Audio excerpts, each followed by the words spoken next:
Welcome to Konnie and JJ's segment. We decided to start doing this because honestly it was really fun. And I'm Konnie, obviously, and this is JJ. Hello. And we're going to talk about something that we've been both working on since April, which is a story. And it's called, well, there's not really a title yet because we can't think of one. So for now we've been calling it the Artifact Story. But yeah, I don't know when we're actually going to make up a title. JJ. So basically, I'm the author, and she's the co-writer / illustrator. Yes. Novel. And what it is it's a medieval fantasy genre type setting, and Yes. you follow a dame, knight, Asako Felda, and her squire, Kate Edric. Yes. And so what they do is they are tasked with an important mission of finding these 4 known relics. Yes. And bring them back to the queen. Yes.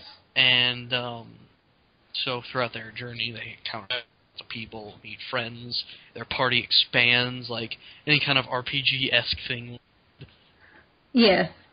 And it's kind of, like, it's serious, but it's not exactly serious. I'd say it's kind of comedic at the same time. Action comedy. Yes, definitely. Yeah, there's lots of different characters and places. And what really excites me about it is that it takes place in a world that's not on Earth. Like, it's a completely different place altogether, so arguably a different planet and time. So that means that, like, the continents and the holds and everything are all made up, including the ethnicities and cultures, which is kind of fun. And I guess you could tell them about the places, Jay? Right, the different settings. It's completely different from what normally you would understand as it's definitely not Earth. It has its own basic thing. Its societal rules are much different than what we're used to from medieval times. But, I mean, that's understandable since most medieval fantasy things don't usually comply with what we know as the medieval era. Yes. So there's 4 holds. There's actually 5, but one of them disassociated. Not counting other places with different creatures, but there's Ryburn. And a little Ryburn is one of the main holds. It's basically like the central government that keeps everything together, and it's also because of the central trading hub. It has the money, it has the power. There's Veneto. They're the fine upperclassmen. Usually, they have their own luxuries. Mostly they export silks and other things like that. Those kind of goods, jewelry. Yes. Frid all the warriors with their own codes of honor, and very similar to the other hold, Murasaki, which is why the 2 have historically butted heads before.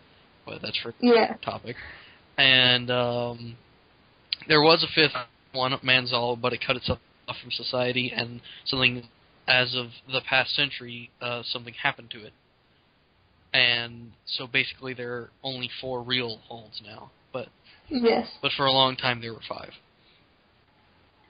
And the story has a lot to do with Manzal and its mystery, which is definitely interesting, I would say. I know it's interesting, but I know things that of course, other the artifacts are connected. Mm-hmm. Yeah. And so these 4 magical artifacts are, they have their own mystic properties that we'll see. And,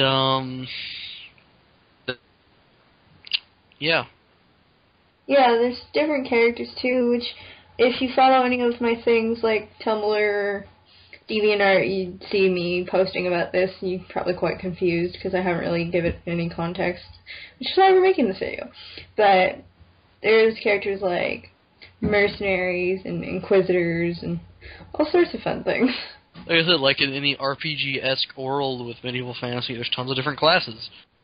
Yeah. You got your fighter type, you got your knight, you got scouts, Mercenaries.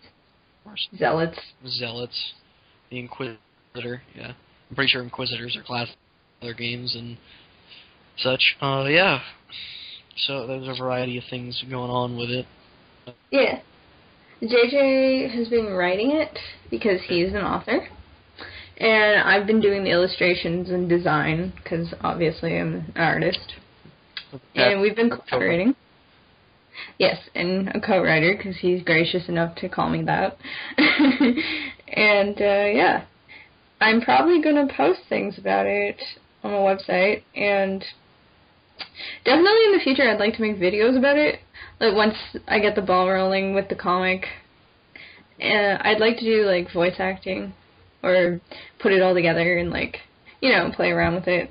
Because I really think people would enjoy this story. And we just gave you a basic layout, and that's all you need to know for now, because obviously we don't want to give away too much. But it's a really great story. And he's the one who ultimately made it up. I just add to it. So, yeah.